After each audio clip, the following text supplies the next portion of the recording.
Hello दोस्तों, नमस्कार। आप सभी का स्वागत है डीआरके टीवी पर। मैं हूं आपका दोस्त डॉक्टर कन्हैया, बीकानेर राजस्थान से, साइकेट्रिस्ट, मनोचिकित्सक, काउंसलर, सेक्सोलॉजिस्ट और डी एडिक्शन स्पेशलिस्ट। दोस्तों, आज इस वीडियो के माध्यम से मैं आप लोगों के साथ में एक बहुत ही इंटरेस्टिंग केस शेयर करने वाला हूं, एक रियल एग्जांपल शेयर करने वाला हूं कि कैसे एक 28 साल के व्यक्ति ने बिना दवा के अपने जो पिछले 4 साल का जो प्री मेच्योर एजुकुलेशन है, जो शीघ्र पतन की समस्या है, जिसकी वजह से वो बहुत ज्यादा निराशा में चला गया था, बहुत ज्यादा अकेलेपन में चला गया था, सुसाइडल थॉट्स भी आने लग गए और एक बार सुसाइडल अटेम्प्ट भी कर लिया था। उसकी वजह से उसको बहुत ज्यादा घबराहट होती थी। इस समस्या से वो किस तरह से बाहर निकला बिना दवा के, इस पूरे केस को मैं आप लोगों के साथ शेयर कर रहा हूं। अगर आप इस चीज को जानना चाहते हैं, समझना चाहते हैं, सीक्रेट को समझना चाहते हैं, तो इस पूरे वीडियो को एंड तक देखिए। दोस्तों, उसने जो प्रैक्टिस स्टार्ट की थी वो सीबीटी की प्रैक्टिस की थी और किस तरह से हुआ मैं पूरा आप लोगों के साथ में से शेयर करूंगा। दोस्तों, अगर आप लोग हमसे लाइव इंटरेक्ट करना चाहते हैं तो फेसबुक के ऊपर हमने एक नया प्रोग्राम स्टार्ट किया। हर संडे सुबह 10 से 11 के बीच में हम लाइव इंटरेक्शन करते हैं। आप उसमें पार्टिसिपेट कर सकते हैं। उसके लिए आप हमारा जो फेसबुक पेज है डीआरके टीवी से लाइक करें और उसे फॉलो करें। और अब तक आपने यदि हमारा YouTube channel DRK TV subscribe नहीं किया तो प्लीज उसे सब्सक्राइब करें ताकि नए वीडियो का नोटिफिकेशन आप तक सबसे पहले पहुंचे। तो चलिए दोस्तों, ये मैं पूरा केस आप लोगों के साथ में मैं डिस्कस करता हूं। ये 28 ईयर के मेल की कहानी है जो शीघ्र पतन की समस्या से पिछले 4 सालों से बहुत ज्यादा पीड़ित थे और उसकी वजह से वो बहुत ज्यादा परेशान होने लग गए थे। दोस्तों, मैं इसको पूरा सीबीटी की वर्कशीट के ऊपर एक्सप्लेन कर रहा हूं। मैंने मेरे कई वीडियोस के अंदर, जो सीबीटी के मैंने 11 वीडियोस अपलोड कर रखे हैं, उनके अंदर मैंने सीबीटी की वर्कशीट एक्सप्लेन कर रखी है। उस वर्कशीट के अंदर 5 कॉलम्स हैं। पहला कॉलम ए, जिसको बोलते हैं एक्टिवेटिंग इवेंट, दूसरा कॉलम बी जिसको बोलते हैं बिलीफ, तीसरा कॉलम सी कॉन्सिक्वेंस और चौथा कॉलम डी डिस्प्यूट और पांचवा कॉलम ई इफेक्ट। ये जो पांचों कॉलम है मैंने सीबीटी के वीडियोस में बहुत अच्छे से एक्सप्लेन कर रखे हैं। आप उन वीडियोस को देख के इन कॉलम्स को अच्छे से अंडरस्टैंड कर सकते हैं कि कैसे हम अपना केस फिलअप करते हैं। तो चलिए मैं स्टार्ट करता हूं। ये दोस्तों 28 ईयर मेल की कहानी है जो अपनी 24 साल की एज में, जब उन्होंने फर्स्ट टाइम सेक्स किया, जब फर्स्ट टाइम उनका जो सेक्सुअल कॉन्टैक्ट हुआ, तो उस कॉन्टैक्ट के दरमियान वो प्रॉपर सेक्स नहीं कर पाए थे। उनके बीच में जो मेल और फीमेल के बीच में जो सेक्सुअल कॉन्टैक्ट है वो प्रॉपर नहीं हो पाया था। उनका प्री मिच्योर इजैकुलेशन हो गया, मतलब शीघ्र पतन हो गया। जैसे ही शीघ्र पतन हुआ, ये उनके लिए एक्टिवेटिंग इवेंट था। जो कॉलम ए है उसके अंदर जो एक्टिवेटिंग इवेंट क्या था, जल्दी स्खलन हो जाना, वीर्य का जल्दी निकल जाना सेक्स के दौरान, जो प्री मिच्योर एजुकेशन हो गया, ये उनके लिए एक्टिवेटिंग इवेंट था। जैसे ही ये एक्टिवेटिंग इवेंट हुआ, इसके बाद उनके दिमाग में जो विचार आने शुरू हुए कि यार मेरा तो शीघ्र पतन हो गया और इस शीघ्र पतन की वजह से मेरे अंदर कोई शारीरिक कमजोरी है जिसकी वजह से मैं ये कांटेक्ट अच्छे से मेंटेन नहीं कर पाऊंगा और ये प्रॉब्लम कभी ठीक नहीं होगी। मेरी वाइफ है वो मुझे कभी संतुष्ट नहीं हो पाएगी, मेरे जीने का क्या मतलब है। इस तरह के उनके थॉट्स आने लगे। जैसे ही यहां पर जो एक्टिवेटिंग इवेंट था वो क्या था, प्रॉपर जो सेक्सुअल टाइम है वो मेंटेन ना हो पाना, प्री मिच्योर इजैकुलेशन, इससे जुड़ा हुआ थॉट कि मेरे अंदर कोई कमजोरी है, मेरे अंदर कुछ कमी है जिसकी वजह से प्रॉपर सेक्सुअल कांटेक्ट मेंटेन नहीं हो पाए।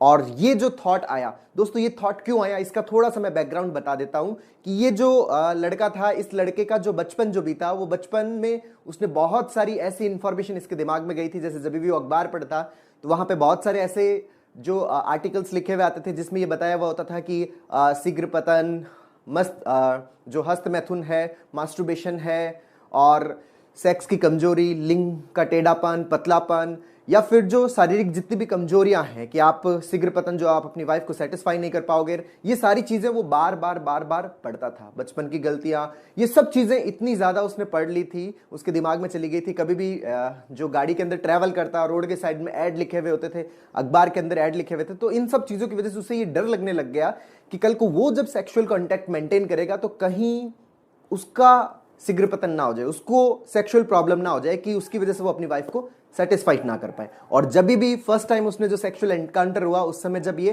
प्री मिच्योर इजैकुलेशन हुआ, तो इससे जुड़ा हुआ थॉट है कि अपने अंदर कोई कमी है, इसकी वजह से ये शारीरिक संबंध अच्छे से नहीं बन पाए। तो इसका जो कॉन्सिक्वेंस हुआ, जो इसका इमोशनल कॉन्सिक्वेंस हुआ, उसको बहुत ज्यादा घबराहट होने लगी, बहुत ज्यादा बेचैनी से होने लग जाती, बहुत ज्यादा अकेलापन सा फील होने लग जाता, होपलेस, हेल्पलेस, वर्थलेस फील करने लग जाता। मतलब मेरा इस दुनिया में क्या सिग्निफिकेंस है, जब मैं प्रॉपर सेक्सुअल कांटेक्ट नहीं हो पाएगा, मेरी लाइफ नहीं बन पाएगी, तो मेरे जीने का क्या मतलब है। इसी वजह से उसके अंदर सुसाइडल थॉट्स भी आने लग गए। तो इसका जो साइकोलॉजिकल कॉन्सिक्वेंस है, साइकोलॉजिकल कॉन्सिक्वेंस कि जब सब कुछ ठीक है ही नहीं तो मेरे जीने का क्या मतलब है। मैं जी के करूंगा क्या, मेरी वाइफ मुझसे संतुष्ट नहीं होगी, मेरे बच्चे पैदा नहीं होंगे, और मेरी वाइफ मुझसे संतुष्ट नहीं हुई तो वो किसी और के साथ उसका अफेयर हो जाएगा, फिर मेरा पूरा दिमाग खराब रहेगा। तो इन सब चीजों से क्या है, इस तरह के जो साइकोलॉजिकल जो कॉन्सिक्वेंसेस जिसकी वजह से वो सुसाइडल जो उसके अंदर थॉट्स आने लगे। और तीसरा जो फिजिकल कॉन्सिक्वेंस है, फिजिकल कॉन्सिक्वेंस क्या है कि इनकी वजह से जब हमारी एंजाइटी बढ़ती है, घबराहट बढ़ती है, तो उस घबराहट की वजह से हमारा ऑटोनॉमिक नर्वस सिस्टम और ज्यादा स्टिमुलेट होता है, सिंपैथेटिक एक्टिविटी बढ़ती है। तो इस सिंपैथेटिक एक्टिविटी के कारण जो उनका जो इरेक्शन जो था वो भी इरेक्शन धीरे धीरे डाउन होने लग गया है, और इरेक्शन डाउन होने लग गया, नींद का प्रॉब्लम रहने लग गया, रात को जब सोते तो प्रॉपर नींद उनको नहीं आती, सांस के अंदर दिक्कत होने लग गई, कहीं पे भी खड़े होते तो उनका दम घुटने लग जाता, सफोकेशन सा होने लग जाता, ऐसा लगता है जैसे एनवायरमेंट के अंदर ऑक्सीजन खत्म हो गई है। और उसके बाद जो इसका बिहेवियरल कॉन्सिक्वेंस, जो 4th नंबर का जो कॉन्सिक्वेंस था, वो कॉन्सिक्वेंस क्या हुआ कि बार बार उनके मन में आता कि मैं ट्रीटमेंट लूं, डॉक्टर्स के पास जाते, जांचें उनकी सारी नॉर्मल आती, फिर भी उनकी ये प्रॉब्लम ठीक नहीं हो रही थी। और धीरे धीरे उन्होंने क्या है कि उनकी जो सेक्सुअल डिजायर्स कम हो गई, उन्होंने जो सेक्सुअल कॉन्टैक्ट है उनकी फ्रीक्वेंसी कम कर दी, और जब भी कहीं पे भी लड़कियों को देखते तो डरने लग गए और वहां से भागने लग गए। और इसकी वजह से उनका जो काम है, उनका जो वर्क है, वो वर्क बहुत ज्यादा अफेक्ट होने लग गया, वर्क के ऊपर वो फोकस नहीं कर पाते, वो जो पढ़ाई करना चाह रहे पढ़ाई नहीं कर पा रहे, ऑफिस के काम नहीं कर पा रहे, हर चीज से धीरे धीरे वहां से स्केप स्टार्ट हो गया। मतलब अब कहीं पर भी उनको कंफर्टेबल फील नहीं हो रहा था, कहीं पर भी अच्छा फील नहीं हो रहा था, हर जगह से उनके भागने की प्रवृत्ति हो गई। तो इसका जो डिस्प्यूट है दोस्तों, ये तो मैंने आपको बताया ए, बी और सी। इसका जो 4th पार्ट है, 4th है डिस्प्यूट। डिस्प्यूट के अंदर क्या करते हैं कि जो डिस्फंक्शनल थॉट है उसकी जगह more realistic and adaptive thought को ऐड करते हैं। यहां पे डिस्फंक्शनल थॉट क्यों बोला, क्योंकि इस थॉट की वजह से हमारी जो लाइफ स्टाइल है, जो उस लड़के की जो लाइफ स्टाइल है वो पूरी तरीके से खराब होगी। तो उसने क्या डिस्प्यूट स्टार्ट किया, सबसे पहले तो इस चीज का क्या प्रूफ है कि मेरे को कोई फिजिकल प्रॉब्लम है जिसकी वजह से मैं सेक्सुअल कॉन्टेक्ट प्रॉपर मेंटेन नहीं कर पा रहा। तो मेरे अंदर कोई भी फिजिकल प्रॉब्लम नहीं है क्योंकि मेरे सारे इन्वेस्टिगेशंस नॉर्मल है। तो उसने ये डिस्प्यूट बार बार अपने आप को देना स्टार्ट किया, अपने दिमाग में जो थॉट आता उस थॉट को चैलेंज करना स्टार्ट किया कि मेरे सारे इन्वेस्टिगेशंस नॉर्मल है, मतलब मेरे अंदर कोई प्रॉब्लम नहीं है। अच्छा, उस समय जब मैंने फर्स्ट टाइम जो सेक्सुअल कॉन्टेक्ट मेंटेन किया था, उस समय मेरे दिमाग में ऑलरेडी ये चीजें बहुत ज्यादा थी कि मैं अच्छे से सेक्स नहीं कर पाऊंगा, क्योंकि बचपन में सुन रखा था, मैंने कुछ टाइम हस्तमैथुन भी कर रखा था, मास्टरबेशन भी कर रखा था, जिसकी वजह से मेरे दिमाग में ये थॉट थे कि मास्टरबेशन से कमजोरी आती है और मेरे कमजोरी है तो मैं सेक्स अच्छे से नहीं कर पाऊंगा। तो ये थॉट्स मेरे दिमाग में थे, ये पैटर्न्स मेरे दिमाग में बने हुए थे। इस पैटर्न्स की वजह से मुझे बहुत ज्यादा घबराहट होने लगी, और जब भी घबराहट होती है तो उस घबराहट की वजह से भी प्रीमेच्योर इजैकुलेशन हो जाता है। और जब फर्स्ट टाइम मैंने सेक्सुअल कॉन्टेक्ट मेंटेन किया था, उस समय जो सराउंडिंग थी वो सेफ नहीं थी, मतलब एक अनसेफ प्लेस था। मुझे हर वक्त ऐसा डर लग रहा था कि कोई आ तो नहीं जाएगा, कोई हमें पकड़ तो नहीं लेगा। इस तरह के थॉट्स मेरे दिमाग में कंटिन्यूस चल रहे थे, और इन्हीं की वजह से मेरा ऑटोनॉमिक नर्वस सिस्टम है वो एबनॉर्मली एक्टिवेट हुआ, सिंपैथेटिक एक्टिविटी बढ़ी, और उसके कारण प्रीमेच्योर एजुकेशन हुआ। तो ये वाला जो डिस्प्यूट है उन्होंने कंटिन्यूअसली कहना स्टार्ट किया, और फिर अपने आप से ये भी बताना शुरू किया कि मेरे जो ये प्रॉब्लम है एक्चुअली में फिजिकल प्रॉब्लम नहीं है।